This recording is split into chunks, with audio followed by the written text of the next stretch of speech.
నేను కాలోజీ. తెలుగు భాష తారతాంధ్ర భాష అని ఒకడు అన్నాడు. అంతా అవ్వకున్నదా ఈ తెలుగు భాష? ఇక సహించేది లేదు. నేను గిట్లనే మాట్లాడతా, నేను గిట్లనే రాస్తా అని జిద్దుకు రాయాలి. జిద్దేంది అసలు? మన మన యాసే మన యాసల్నే మన బతుకున్నది. నీ భాషల్నే నీ జీవితం ఉన్నది. నీ యాసల్నే నీ సంస్కృతి ఉన్నది. ఆ యాస పలుకుబల్లనే తెలంగాణ జీవితం ఉన్నది.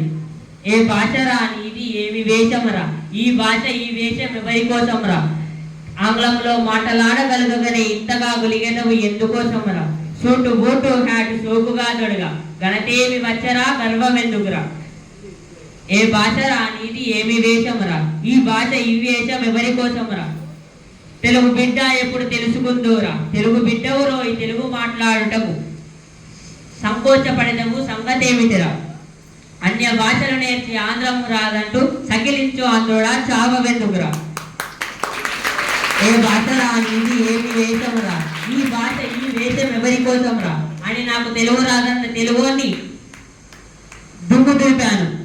అన్నపు రాసులు ఒకవైపు, ఆకలి మంటలు ఒకవైపు, హంసతూలికలు ఒకవైపు, అలసిన దేహాలు ఒకవైపు, అనుభవం అంతా ఒకవైపు, అధికారం పది ఒకవైపు.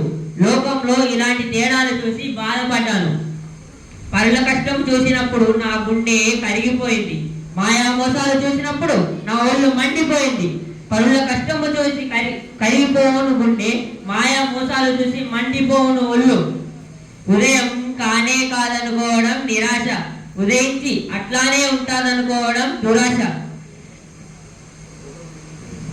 చీకటిలో కన్ను తెరిచిన వారికి వెలుతురంటే బూచి, వెలుతురులో కన్ను తెరిచిన వారికి చీకటి అంటే పిశాచి. ఇదే జరుగుతూ వచ్చింది ఇంతకు ముందు, ఇదే జరుగుతుంది తప్పక ఇక ముందు. నా గొడవనున్నది కాలోజీ అనున్నది, నా గొడవనున్నది కాలోజీ అనున్నది. బాగుడు అనిపించున్నది, కను కొనుక్కుల చినుకున్నది, కను రెప్పల తడుపున్నది, ఎడద ఊరి పారున్నది, ఎడద ఊరి చేరున్నది. నా గొడవనున్నది కాలోజీ అనున్నది. అక్షరంగా మారే ఒకే ఒక్క చిరా చుక్క, లక్ష మెదళ్లకు కదలిక. Thank you.